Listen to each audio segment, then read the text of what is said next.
Nuclear submarine কিভাবে refuelling করা হয়?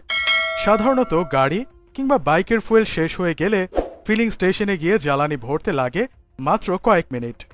কিন্তু আপনি জেনে অবাক হবেন, নিউক্লিয়ার সাবমেরিন রিফুয়েলিং করতে 2 থেকে 3 বছর সময় লেগে যেতে পারে।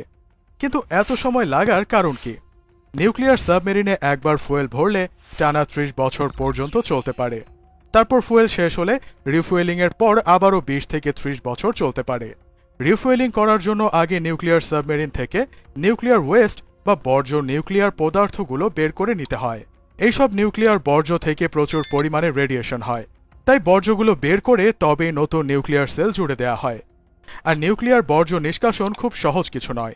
এইসব কারণে নিউক্লিয়ার সাবমেরিন রিফুয়েলিং করতে বেশি সময় লাগে। আপনি কি জানেন সাবমেরিনের ভেতর নাবিকদের জীবনযাত্রা কেমন হয়? দিনে মাত্র 3 থেকে 4 মগের বেশি পানি ব্যবহার করতে পারেন না সাবমেরিনের নাবিকরা। শুনতে বিস্ময়কর মনে হলেও সত্যি। সাবমেরিনের নাবিকের পেশা সম্ভবত বিশ্বের সবচেয়ে কঠিন পেশাগুলোর একটি। সাবমেরিনের ভেতরে প্রতিকূল পরিবেশে টিকে থাকার জন্য নাবিকদের বাছাই করা হয় বিভিন্ন স্তরের কঠিন পরীক্ষার মাধ্যমে। গভীর সমুদ্রে এক একটা মিশনে সাধারণত টানা 60 থেকে 80 দিন থাকতে হয় নাবিকদের। সাবমেরিনের নাবিকরা সাধারণত নিজের দেশীয় খাবারই খান। মিশন কতদিনের হবে সেই অনুযায়ী খাবার মজুত করা হয়। খাবার রান্নার জন্য থাকে ছোট রান্নাঘর, কিন্তু ধোঁয়া যেন বেশি উৎপন্ন না হয় সেজন্য রান্না করা হয় ওভেন, গ্রিল ও ফায়ারে। সেই সাথে ব্যবহার করা হয় ইলেকট্রিক কেটলি। খাবার রান্না করতে তেল, ঝাঁঝ বা মশলা দিতে হয় খুবই সামান্য।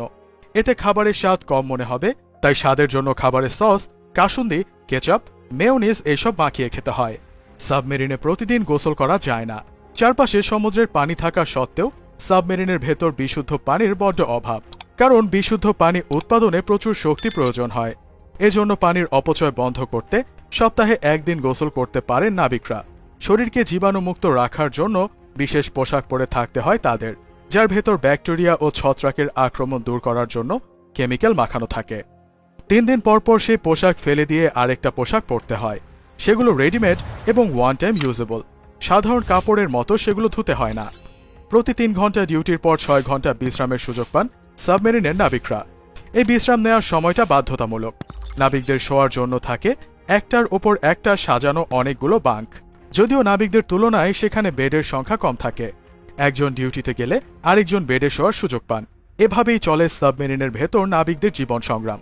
প্রিয় দর্শক, আজ এ পর্যন্তই। সাবমেরিন রিফুয়েলিং এবং এর ভেতর নাবিকদের জীবনযাপন সম্পর্কে আপনার কি মতামত তা জানিয়ে দিন আমাদের কমেন্ট সেকশনে। সবাই ভালো থাকবেন। ধন্যবাদ।